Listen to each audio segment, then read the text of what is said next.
Muito bem-vindo, deputado. Tudo bem? Tudo bem, um prazer, viu, Drick, estar com vocês, Rovai. Prazer estar aí novamente com a Fórum. Salve, salve, Rogério. Como que você está de saúde, antes de mais nada, meu amigo? Bem, viu? Deu tudo certo minha cirurgia. Já trabalhei essa semana em Brasília bastante. Já estou aqui em Belo Horizonte também nas nossas atividades. Semana que vem eu estou 100%, eu vou começar até a fazer de novo uma academia. Graças a Deus deu tudo certo, viu? Agradecer a todo mundo aí pela solidariedade, o carinho de vocês. Estávamos preocupados com um amigo aí. Falei, vamos lá. A primeira coisa que eu vou perguntar para o Rogério é isso, né? Porque a gente fica explorando o amigo sem saber, às vezes, está numa situação complicada. Mas quando eu vi eles lá postando já no vídeo, estou de volta, aí a primeira coisa que eu fiz, eu falei, já vou chamar então o Rogério. E a gente estava torcendo para pronta recuperação. Foi um susto grande, porque é tudo muito de repente, mas eu estava fazendo também a prevenção constantemente. Então, foi logo no início, né? Então, quando você trata no início, é bem mais fácil. Então, fiz o tratamento, não tem em local nenhum outra preocupação de irradiar. Então, ele já fez a análise, né? E, aonde então, que era? Estou curado, é na próstata. Próstata. Então teve que tirar a próstata. Aí, ó. Então fica a dica aqui do Rogério para todos os amigos que estão assistindo, né? Você foi fazer uma preventiva, né, Rogério? Eu faço todo ano, tanto o exame de toque como PSA. Quando deu um aumento no PSA, o médico aí já ficou preocupado. Pediu para eu fazer um outro em 3 meses. Deu mais um aumento. Aí eu tive que fazer uma ressonância, deu que era um tumor, faz a biópsia deu que o tumor, infelizmente, era um câncer. Aí fui nos médicos, todos deram o mesmo diagnóstico. O ideal é retirar a próstata toda e ver se não teve nenhuma repercussão em outros locais. Se não teve, não precisa, como foi o caso meu, retirado, não teve mais nada em nenhuma outra região. Então não precisa fazer nem quimioterapia, nem radioterapia. Já fica curado. Agora é fazer o acompanhamento, mas felizmente deu tudo certo. Então eu já estou com a saúde boa, né? Então passou o susto, agora é continuar o trabalho. E essa semana já foi quente lá em Brasília, né? Nossa, as coisas não param, né? Essa ultradireita, extrema-direita, agora está ficando apertada, porque as coisas estão chegando no lugar, e aí eles dão mais trabalho para a gente. Mas é prisão do Collor, é o caso do INSS, que o governo está de parabéns, descobriu um rombo enorme, está colocando as coisas em ordem. Isso também vai ficar bem claro de onde veio, como que foi. Tem esse caso agora da anistia que flopou, né? Então já tinham flopado os atos da anistia, agora o Colégio de Líderes já deixou claro que isso não será pautado dessa forma. Não há clima nenhum na Câmara para aprovar processo de anistia, criar crise institucional. Então, agora é seguir o processo de julgamento do Bolsonaro, que já é réu, dos generais que já são réus também, e agora tem também os novos réus que foram incluídos semana passada, que é aqueles que colocaram a mão na massa para dar o golpe, né?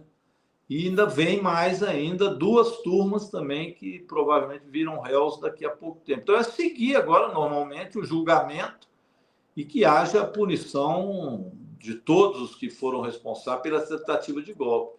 E eu estava vendo o cálculo aí, é isso mesmo, eu acho que em outubro, por aí, já está terminando o julgamento. A partir de novembro, Bolsonaro já vai estar cumprindo pena. É a expectativa nossa, novembro, no máximo dezembro, né? Para que esse processo termine com o julgamento que tem que ter, as pessoas comecem a cumprir as penas e que isso não se reproduza e não exista mais no Brasil. Porque o problema, Odri e Rovai, é que eles têm uma estratégia, eu já coloquei isso aqui para vocês, de golpe continuado, não para. Então, já está tudo para fazer o julgamento, eles vêm com a tese da anistia. Ora, se passa anistia no Congresso Nacional, é passar o aval que eles podem continuar com a estratégia golpista. Então, eles estão sempre querendo criar fatos políticos que causem instabilidade no país e, a partir da instabilidade, eles possam ressurgir de uma forma ou de outra. Mas sempre pensando num regime autoritário. Estamos vendo agora o exemplo do Trump nos Estados Unidos. Então, é mais ou menos esse o modus operandi da extrema-direita no mundo inteiro. E aqui não é diferente. Eu acho que o próprio Centrão começou a descobrir que não podem colocar lenha na fogueira da extrema-direita, porque a extrema-direita não para no processo de apenas estar, vamos dizer assim, no processo democrático, disputando umas eleições. Se por um acaso eles ganharem as eleições, eles vão fazer com que o processo golpista, através do regime autoritário, possa acontecer, que foi o que durante os 4 anos do Bolsonaro que teve. Então, é preciso que a própria direita ela tenha um pouco de juízo e não coloque lenha na fogueira da extrema-direita. Eu acho que agora, no caso da anistia, o Hugo Mota e os partidos compreenderam isso. Então, acho que deram um sinal, acho que evidente, de que não vão botar lenha na fogueira da extrema-direita e do golpismo. Então, agora é fazer o julgamento, mas é bom a sociedade estar atenta, porque eles vão criar fato, agora é paralisar as atividades da Câmara. Pode saber que as medidas sectárias eles vão continuar fazendo para tentar criar clima de instabilidade. E eles tiveram outra derrota nessa manobra que eles queriam fazer de pautar uma proposta para os deputados travarem a ação do Ramagem, né? E aí o Zanin ontem disse que não, porque só 2 dos crimes seriam depois da diplomação, que seriam no 8 de janeiro, né? Que é, né, a quebradeira toda, mas a preparação, tudo o golpe é antes da diplomação. Então, essa também era mais uma... Eles vão tentando tudo, né, Rogério? Estão desesperados. E essa já não cola mais, porque o Zanin já se manifestou ontem. E veja bem, não é só o Ramagem, viu? O relator, eu estava assistindo isso com o Lindbergh, nosso líder, o relator deles estava querendo dizer que o caso do Ramagem pararia todo o processo investigativo de todos, incluindo o Bolsonaro. Então, a partir do caso Ramagem, eles queriam dar o que constitucionalmente não vale nada, mas dar repercussão geral para paralisar toda a investigação e todo o processo. Essa era outra artimanha deles, mas é sempre no sentido de gerar o caos. Eles sabem que isso o Supremo não vai permitir. Então, eles jogam o povo contra o Supremo. E, com isso, fazem a crise de instabilidade democrática. E agora é um pouco isso. Eles vão tentar dizer que o Supremo agora, através do Zanin... O Zanin foi apenas, como ele era o presidente, quem remeteu o ato, mas foi 5-0 esse entendimento. Mas eles vão querer dizer que é uma interferência do Supremo e do Zanin dentro do parlamento e colocar uma crise com Hugo Mota para, nessa crise, né, gerar instabilidade política. É a mesma coisa. Enquanto isso, eles lá na Câmara Federal é uma gritaria danada, projetos importantes que eles não querem deixar andar. Nós estamos precisando de andar lá rápido agora. O presidente precisa instalar logo a comissão especial do imposto de renda, da isenção até R$5.000. O presidente Lula entregou a PEC da segurança pública, que também é muito importante estar caminhando lá. Ela vai dar uma segurança pública maior, com uma característica de defesa, né? Com uma compreensão mais ampla do que apenas a repressão aos pobres e favelados, mas um conceito de segurança mais amplo que nós estamos trabalhando com ele, e é importante. Isso dá mais valor, por exemplo, às guardas municipais, que vão estar valorizadas, a própria Polícia Federal. Então, você faz um esquema de segurança mais amplo e com mais controle social. Então, é também uma PEC importante.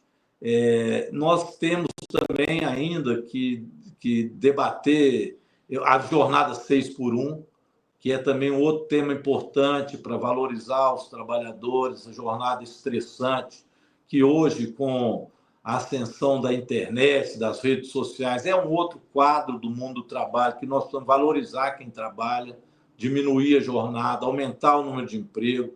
Tem muita coisa boa para ser discutida no Congresso Nacional. E eles com a tese da anistia para gerar crise institucional e para a crise institucional vir um golpe. Está manjada a extrema-direita. Espero que eles tenham uma grande derrota agora e depois uma derrota nas urnas. Acompanhada agora da prisão de Collor de Mello, quem diria, né? Impunidade atrás de impunidade durante tanto tempo. Finalmente estamos vendo agora o Collor também. Então, o Collor, é o fim da anistia. É o Brazão também, que perdeu finalmente é verdade.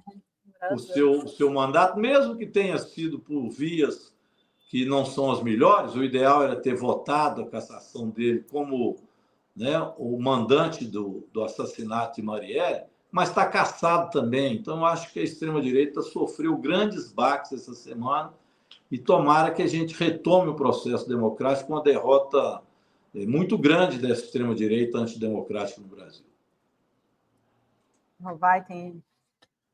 Não, queria que o Rogério fizesse uma análise aí dessa questão do INSS, porque aqui a gente tem feito uma apuração, sabe, Rogério?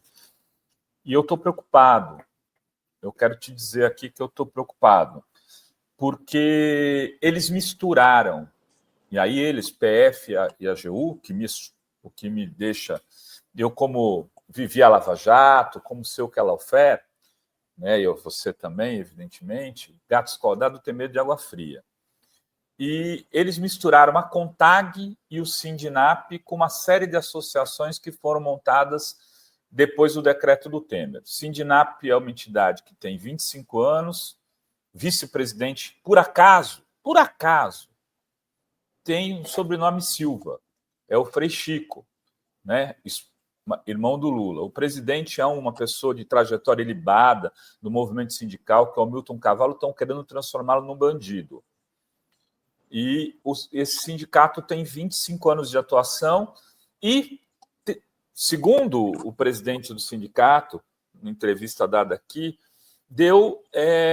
inclusive, fez a denúncia tanto no Ministério do Trabalho como no Conselho da Previdência, Rogério, dizendo que, olha, estavam fazendo esse tipo de coisa, que precisaria ser investigado. De repente, investigaram e colocaram eles na investigação e não tem o mandado, nada.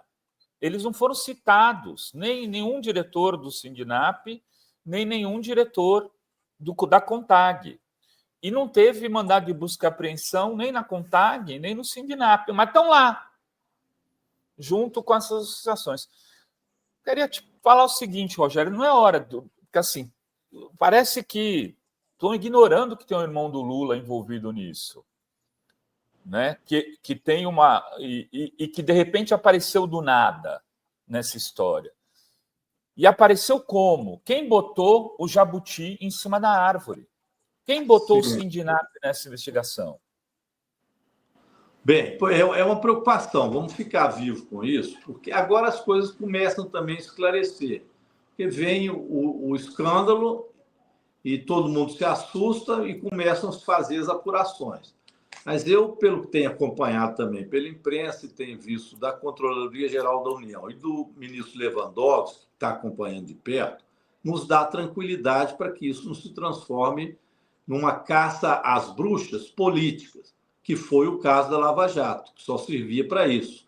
A Lava Jato era uma operação da extrema-direita que tinha apenas objetivos políticos de colocar a esquerda em apuros e, com isso, crescer a extrema-direita. E quem serviu para fazer isso são senadores e deputados hoje, né, da extrema-direita, como o Moro e o Dallagnol. O Dallagnol já cassado e o Moro em apuros. Então, isso era a Lava Jato. Bem, agora hoje tem a Controladoria Geral da União, a Polícia Federal, fazendo uma apuração cuidadosa com o Ministério da Justiça, inclusive acompanhando, que é o ministro Lewandowski, libado, e a gente sabe que ele também é gato escaldado, né? Então tem medo de água fria também. Mas veja bem, desconto já existia desde 1991. Então o problema não é existir o desconto, essa é a primeira questão. Quando foi em 2019, é que começaram a aparecer essas entidades que foram cadastradas pelo governo Bolsonaro. E depois, lá na Câmara Federal, na Câmara de Deputados e Deputadas, houve uma facilitação, haviam critérios mais rigorosos para que esses descontos pudessem ser feitos por associações. Isso foi facilitado por dentro do Congresso. Nós vamos ter que levantar, inclusive, as responsabilidades dessa facilitação de entidades que começaram a aparecer novas lá. Essas entidades é que estão sendo fiscalizadas. Então, 11 delas se viu muito problema. Isso vai chegar no dinheiro também que foi para essas entidades e quem se enriqueceu com isso, basta seguir o dinheiro. Então, nós vamos ter surpresas aí e que vai atingir, com certeza, a extrema-direita. Essas entidades são entidades que não têm finalidade sindical e foram feitas para fazer este mal feito e essa corrupção que está sendo feita lá. Então, eu acho que vai ser possível separar o joio do trigo, mas eu concordo com você. Como o gato escaldado tem medo de água fria, vamos ficar de olho para não deixar misturar o joio com o trigo. Então, tem descontos que são feitos por entidades, que são descontos em que o aposentado ele tem que concordar com aquilo, e tem estas que fizeram esse desconto sem que o aposentado saiba e que foram aumentando os valores e a fiscalização não era feita.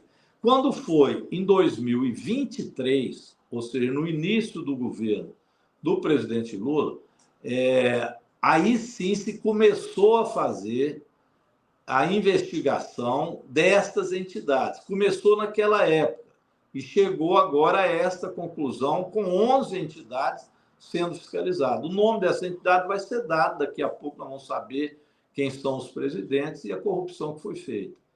Então, eu acho que é importante fazer essa limpeza, tem que se chegar em quem são os responsáveis e ter o cuidado para não misturar as coisas, né, daquilo que tinha um trabalho honesto no interior das entidades, que geralmente são entidades sindicais. Porque toda a cobertura da mídia, né, Rogério, está sendo feita em cima da entidade onde o Frei Chico é o vice-presidente, como se ela fosse, sendo que ela é uma das entidades que não teve mandado de busca e apreensão. Exatamente. Essa não está sendo investigada. Eles investigaram 3 entidades, 2 sem problema e 11 com problema. Mas vai chegar essas 11, agora mesmo, com o nome e tudo. Então, mesmo que a mídia queira, há um controle que é também feito, a investigação que é feita, Controladoria Geral da União, ou seja, o próprio governo ordenou que fizesse a apuração e a própria Polícia Federal. Então, eu acho que isso vai ficar mais claro daqui uns dias. E é importante, né? Porque é realmente um absurdo o que fizeram com os aposentados e vai se chegar, com certeza, a responsabilidade aí do governo Bolsonaro na trajetória disso. Aliás, foi em 2019, diz que em 2017, no Temer, já tinha indícios disso, já tinha aberto a porteira. Em 2019, o Bolsonaro escancarou. E a apuração começou em 2023 no nosso governo. Acho que isso vai ficar claro, viu, vai? Está começando a clarear já para as pessoas o que é. E o ministro Lewandowski é muito sério no processo, vai fazer a apuração que for devida. Ô, Rovai, posso dar uma notícia boa aqui? A gente que está aqui, sexta-feira. Tem que ter. Sexta-feira, olha, a semana que vem, dia 29, fazer um convite para fora cobrir lá na Câmara. Nós vamos fazer um debate sobre o tarifaço do Trump, viu?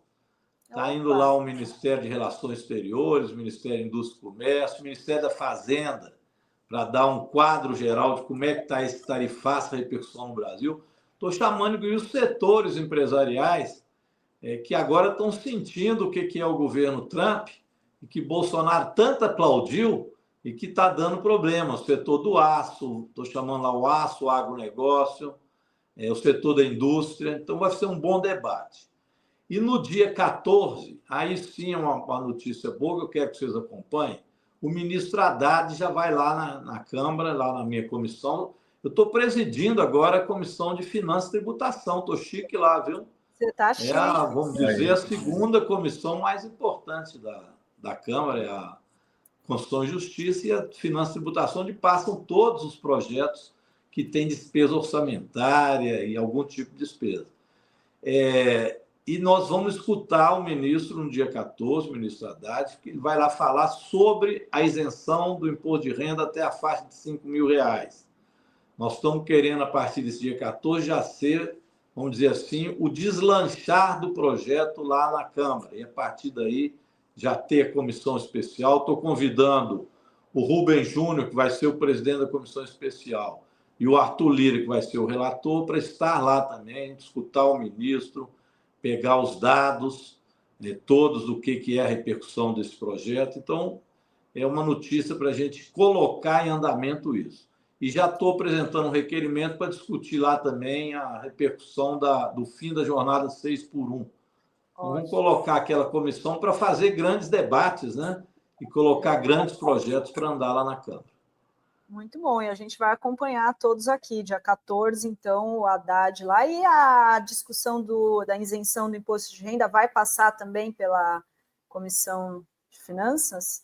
Vai para a comissão especial porque é regime de urgência, então é colocado a comissão especial. Mas o debate, sim. E eu, como presidente da CFT, vou acompanhar também, o Rubens Júnior já me fez o convite para acompanhar a comissão especial pela finança e tributação, porque tem vários projetos destes também que a gente quer que sejam incorporados. Muito bem. Legal, Rogério. Muito obrigada, muito bom que você está bem, de volta, e a gente vai continuar acompanhando, e eu vou te chamando para voltar aqui, pelo menos uma vez por mês, aqui para trazer as novidades. Obrigada, viu, Rogério? Valeu, Rogério. Bom fim de semana. Obrigado a vocês. O Collor já está preso, né? Já, então, a gente estava até noticiando. Falou bastante aqui, disso aqui. O Gilmar pediu vistas e pediu para o processo ir para o plenário, né? De um sair do virtual e ir para o plenário físico. Mas, pelo que a gente apurou aqui, mesmo assim ele continuará preso. E já está 4-0. Você deve lembrar claramente de como foi o impeachment. A gente estava trazendo recordações da época aqui. Lembro de tudo, como se fosse hoje. Aquela derrota do Lula para o Collor, com o papel ridículo que a Rede Globo fez e depois confessou, desvirtuando o que foi o debate, foi fatal, né? Quem é que naquele dia depois não chorou, né? A artimanha feita pela Globo para derrotar o Lula, e foi lamentável, né, ter eleito o Collor naquela época. Depois veio confisco de dinheiro, que ele falava que o Lula ia fazer. O Collor era uma espécie de Bolsonaro agora, né? Por isso que o Bolsonaro está lá no hospital tremendo, que piorou a saúde dele, é engraçado. Quando a coisa fica mais feia, piora. Depois ele vai lá satisfeito fazer live. Esse Bolsonaro é uma farsa mesmo, né? Deve estar apertado com a prisão do Collor. Os dois vão estar juntos, abraçadinhos lá cumprindo pena. Pelo menos isso, para o Brasil poder melhorar. Um abraço, pessoal. Um abraço. Rogério. Até a próxima. Tchau.